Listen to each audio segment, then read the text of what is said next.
Hi everyone, welcome to AJ Infinity. Today we are going to study about algebra of statements. In algebra of statements, we have a list of laws. We have a total of 10 laws in this chapter. The first one is idempotent law, second one commutative law, third one associative law, fourth one distributive law, fifth one De Morgan's law, sixth one identity law, seventh one complement law, eighth one absorption law, ninth one conditional law, and the 10th one biconditional law. So here no need to study the sequence of the laws, just you have to remember what each law says. Okay. We will study these laws with the help of operations of real numbers and set theory. Okay. Hope everyone remembers some points about operations of real numbers and something about set theory. No need to go deeply into the studies of those topics. Just we will remember some points which are going to be useful in proving these laws. See, for example, commutative law, associative law, distributive law. These all words we have come across in the chapter of set theory. Commutative law, associative law, distributive law. De Morgan's law I have explained you in the last lecture. It is nothing but negation of conjunction and negation of disjunction. You can see it easily. Negation of P and Q is equivalent to negation P or negation Q. This is our negation of conjunction. Negation P or Q is equivalent to negation P and negation Q. This is our disjunction. This you can easily verify with the help of the truth table. So I am not going to prove this. And we have complement law. Complement you have studied in set theory. So we will study with the examples of set theory over here. And this idempotent law, absorption law, conditional law and biconditional law, these are something new for you. I will explain you how to study it easily with the help of some shortcuts. So let us start each one of them one by one. See, idempotent law, we have P and P equivalent to P, P or P equivalent to P. We can verify this with the help of the truth table.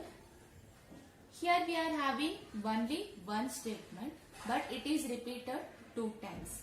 So what I am doing, I am writing P 2 times, column P 2 times.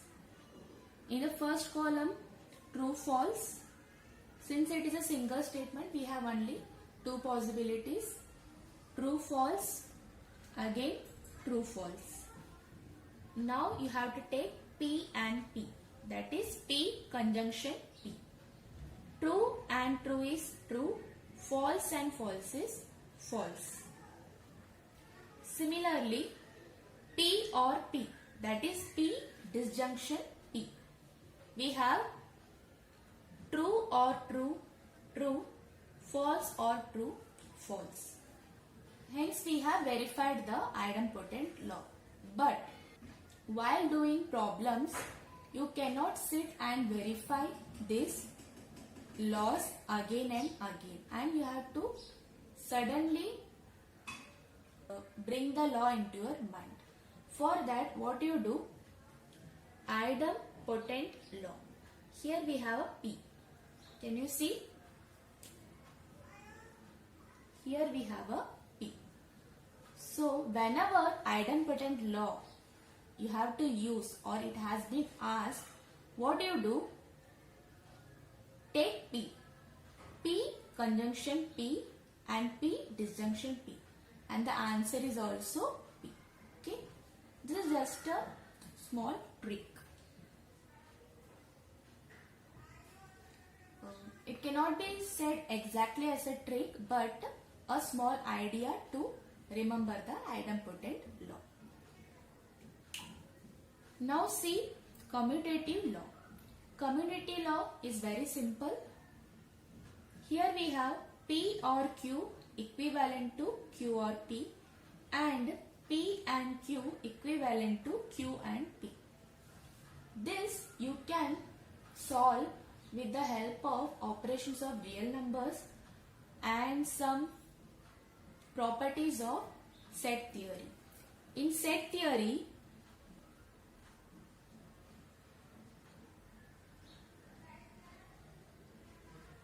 we have two symbols.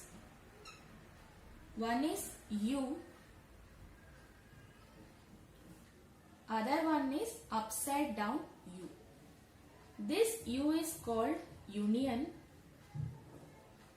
and the upside U is called intersection.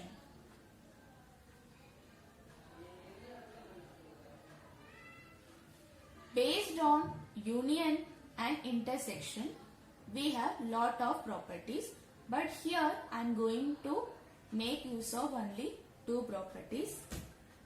One is A union B is equivalent to B union A, and the other one is A intersection B is equivalent to B intersection A.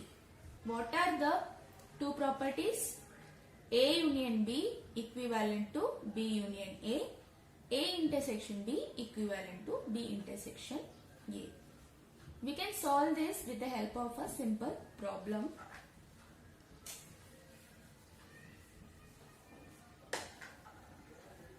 Suppose we have A as 1, 2, 3, B as 2, 3. When you take A union B, we have 1, 2, 3. That is collection of elements of A and B taken together. Similarly, take A intersection B. A intersection B represents intersection or those elements which are in common with A and B. We have two common element and 3 as a common element. So write 2, 3. Thus we are done with A union B and A intersection B. Now you have to calculate B union A and B intersection A. What I am going to do, first I am going to write the set B, then I am going to write the set A. First B 2, 3, then A 1, 2, 3. So now what I will do, I will take B union A. B union A. What is union? Collection of all those elements in B and A. In B we have 2 and 3. In A we have 1, 2 and 3. Since 1 is the smallest number, we will write 1 first, then 2, then 3. Similarly, take B intersection A. B intersection A will give you the common elements in B as well as A. In B we have 2, 3 and in A also we have 2, 3. So B intersection A is 2, 3. See, you can see it easily that A union B and B union A are same, and A intersection B and B intersection A are same. Thus we can conclude that A union B is equivalent to B union A intersection B is equivalent to B intersection A. So what is this property called? Commutative property or commutative law. Similarly, we are going to do this in this chapter. Here what we have, P or Q equivalent to Q or P and Q equivalent to Q and P. Here, there A and B were sets. Here P and Q are your statements. We know the truth values of P, we know the truth values of Q. So calculate P or Q, calculate Q or P. Just check whether they are equivalent or not. Similarly, P and Q and is equivalent to Q and P or not. Then we can easily conclude that commutative law holds in mathematical logic also.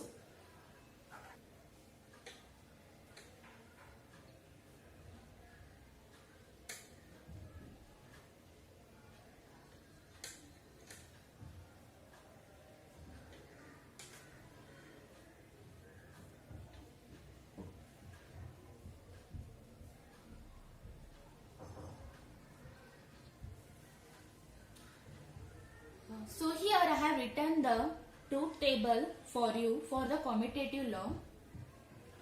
We have P, Q, P or Q, Q or P, P and Q, Q and P.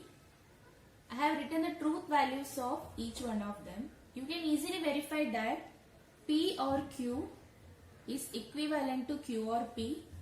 That is, the truth values of P or Q is equivalent to truth values of Q or P. And truth values of P and Q is equivalent to the truth values of Q and P. Here we have true, true, true, false. Here we have true, false, false, false. From this, we can conclude that commutative law holds for two statements P and Q whenever there is a conjunction or disjunction over it. This can be applied while solving the exercise problems. Okay, after studying all the laws, we are going to solve exercise 1.4. There, we are going to solve the question without using truth table. If you want, I can give an example with the help of real numbers also. While coming to real numbers, I am going to use addition and multiplication. Let me take any two numbers, 2, 4.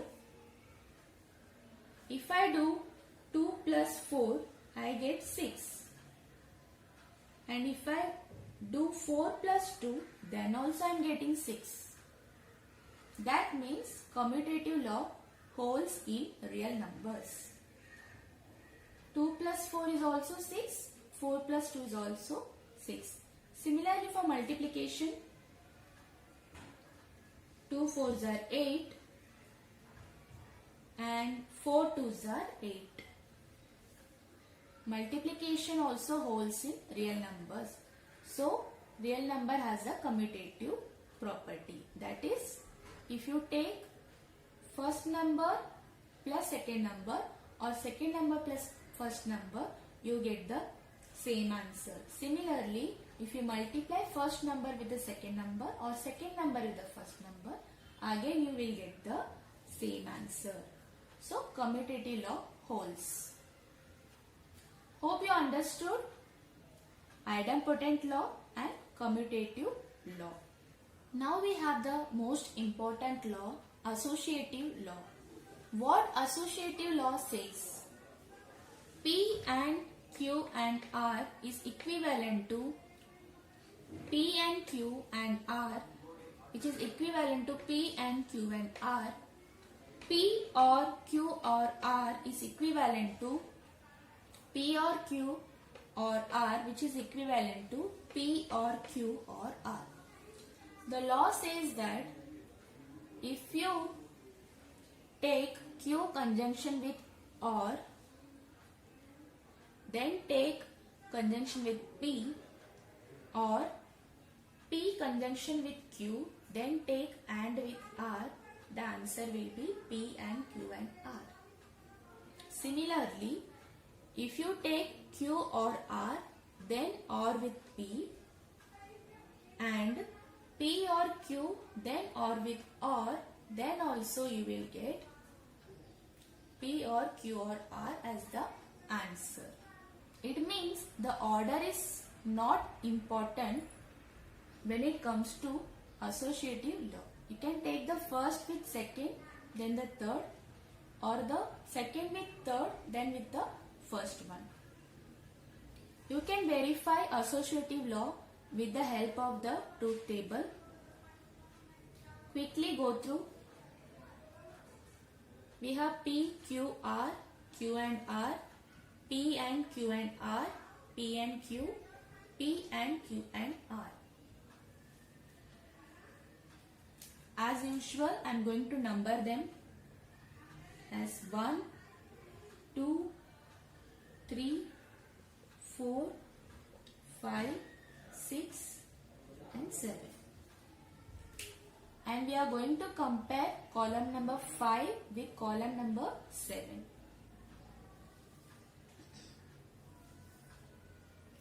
You can easily see that column number 5 matches with column number 7. Hence, associative law is verified for conjunction. Similarly, let us draw the truth table for disjunction. So now let us prove associative law for disjunction. In disjunction we have P or bracket Q or R, in bracket P or Q or R, which is equivalent to P or Q or R. In the similar way, we are going to construct the truth table having 7 columns. First column P, second column Q, third column R, fourth column Q or R, fifth column P or Q or R, sixth one P or Q, seventh one P or Q or R. And we can easily conclude that column number 5 is equivalent to column number 7. In column number 5 we have 7 truths and 1 false. Similarly, in column number 7 also we have 7 truths and 1 false. Hope you understood how to verify associative law using truth table. You can also compare the associativity with set theory, but now I am going to explain you with the help of numbers. Since we are having 3 statements, I am going to take 3 numbers, any 3 numbers. Suppose 3, 5 and 6. And signifies multiplication and or signifies addition. And signifies multiplication or signifies addition. So first let me take multiplication. 3, in place of and I am writing multiplication, then bracket 5 and multiplication 6 bracket close. That means in place of P, Q and R I have taken 3, 5 and 6. Now again P 3 multiplication, Q 5, again multiplication 6. Let us verify whether both are giving same answers. Since we have bracket, first we will solve bracket. 3 multiply 5 6 are 30. Then 3 into 30, 90. Here first we have bracket for 3 into 5. 15 into 6, which is also 90. So we can easily verify that the order does not matter. Whether you multiply 5, 6 first or 3 with 5 first, the answer is same, that is 90 over here as well as 90 over here. Let us verify the same with the help of addition. So here for addition, first add the bracket. 5 plus 6 is 11. 3 plus 11 is 14. And here we have 3 plus 5 is 8. and 6. 8 plus 6 is also 14. So associativity holds in real numbers. Similarly, we have proved associativity law for the statements. Now let us understand the very important law, that is distributive law.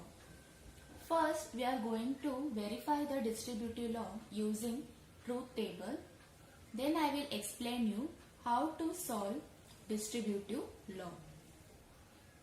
The distributive law given here is P and Q or R, which is equivalent to P and Q or P and R, and P or Q and R is equivalent to P or Q and P or R. Here I have the truth table for the first logical equivalence. We have P, Q, R, Q or R, P and Q or R, P and Q, P and R, P and Q or P and R. Here the left hand side is P and Q or R. This is your left hand side. And the right hand side is P and Q or P and R, that is here. You can easily verify that the truth values of P and Q or R is equivalent to the truth values of P and Q or P and R. Here we have 3 truths and 5 false. Here also 3 truths and 5 false. Using truth table, it is easy to verify the distributive law. Similarly, let us verify for the second logical equivalence. Now we have the truth table for the second logical equivalence, that is P or Q and R, which is equivalent to P or Q and P or R. In the similar fashion which we done with for 1, you can verify for 2 also. Hence we can conclude that P or Q and R is equivalent to P or Q and P or R because the truth values are similar. Here we have 5 truths, 3 false. Here also we have 5 truths and 3 false. So using truth table, it becomes very easy for us to verify the logical equivalence. Now let us see how to solve some problems using distributive law in real numbers. We take some 3 numbers.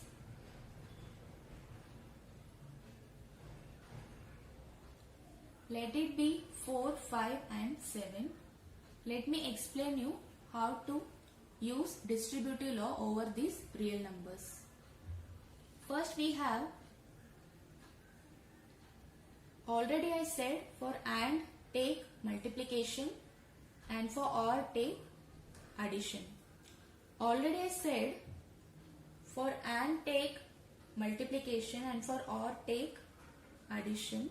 So we have 4 multiply 5 addition 7 equivalent to 4 multiply 5 plus 4 multiply 7. This is our distributive law. In distributive law, what we do, here we have 4 multiply 5 plus 7. So this multiplication can be distributed evenly to 5 as well as 7. First we multiply 4 with 5, then we give the plus sign, then multiply 4 with 7. So the answer is 20 plus 28, which is equal to 48. Hope it is clear. Similarly, we have 4 plus 5 into 7 is equivalent to 4 plus 5 into 4 plus 7. 4 plus 5 is 9. 4 plus 7 is 11. This answer is 99. Now let us verify identity law using truth table. In the first point we have P and true is equivalent to P.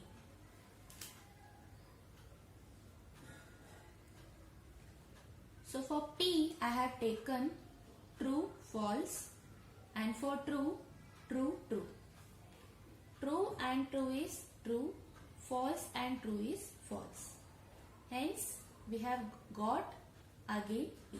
Therefore P and true is equivalent to P.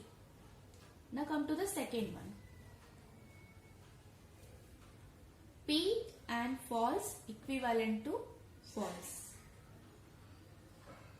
Your P is true, false. For false, take false, false. True and false is false. False and false is false. So we have false over here. Hence we have P and false is equivalent to false. Now the third one. P or false is equivalent to P. For P we have true, false. True or false is true. False or false is false. Which is nothing but your P. Then we have P or true, which is equivalent to true. For P we have true, false. True or true is true. False or true is again true. So we have true over here. Okay. So it is easy to remember. If by chance you forget, then also you can get the answer with the help of truth table quickly. Now come to the seventh law, complement law. What do you mean by complement? In set theory, we have studied about complement. If A is your set, then A complement is your complement of A. Suppose you have X as X is your universal set as 1, 2, 3, 4. And in the set A, you have the elements 1 and 2. So, in A complement, the answer will be 3, 4. Because A union A complement is 1, 2, 3, 4, which is nothing but X. When A and A complement comes together, we get our universal set capital X. That means complement is something which is not in A. If you take A complement, we can say that 1 and 2 are not in A complement. So the complement of A complement is A. We got some idea about what is a complement. So we have the law over here. P and negation P is equivalent to false. P or negation P is equivalent to true. Negation of P is negation P. So whenever you take conjunction or disjunction, you get, for conjunction you will get false and for disjunction you will get true. So we have the truth table for P, true, false, negation P, false, true. P and negation P is false and P or negation P is true. Okay. Thus we have the complement law as P and negation P equivalent to false and P or negation P equivalent to true. Now we have the absorption law over here. I will explain you how to remember this absorption law very easily and for long time. See, for absorption law we have P or P and Q is equivalent to P and P and P or Q is equivalent to P. Whenever you take P disjunction with P conjunction Q or P conjunction with P disjunction Q, you are going to get P at both times. For a easy understanding, just take the word absorb from the absorption law. We have a P over here. That means whenever you write absorption law, the answer will be P for P or P and Q and P and P or Q. That is, it takes in P. Whatever P you see here, it takes it. Just keep in mind. Also, we can verify it with the help of the truth table. We have P, Q, P and Q, P or P and Q, and P or Q, P and P or Q. We know the truth values of P and Q. Take P and Q, then calculate P or P and Q. We get P. Then we have P or Q. Then calculate P and P or Q. There also we get P. Okay. So the absorption law is very simple. Just remember the first 6 letters. That is a word absorb. P means absorb. That is, it takes in P. So the answer will be P. Okay. Now we have the last 2 laws. One is conditional law, other one is biconditional law. From the name, it is clear that the first one is based upon conditional and the second one is based upon biconditional. For conditional law, we have P implies Q is equivalent to negation P or Q.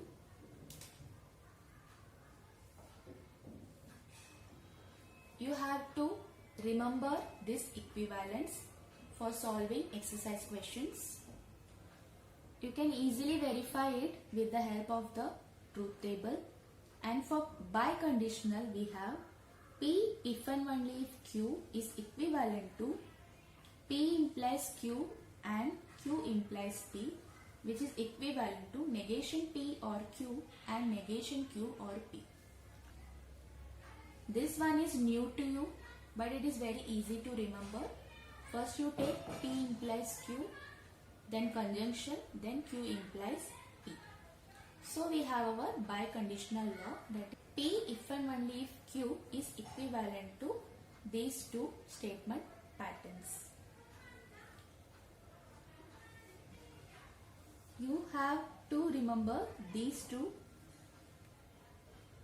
statements also for solving our exercise questions. So now we are going to end our today's lecture here. Let me take a quick revision of what I have explained to you. We have some algebra of statements, that is, we have some 10 laws like idempotent law, commutative, associative, distributive, De Morgan's, then absorption, conditional, biconditional, identity law we saw. Okay, go through our video and do practice it. These all laws will be very much useful for solving questions from exercise 1.4. So hope you understood today's lecture. You found it useful and interesting. Please like, share and subscribe our channel for future updates.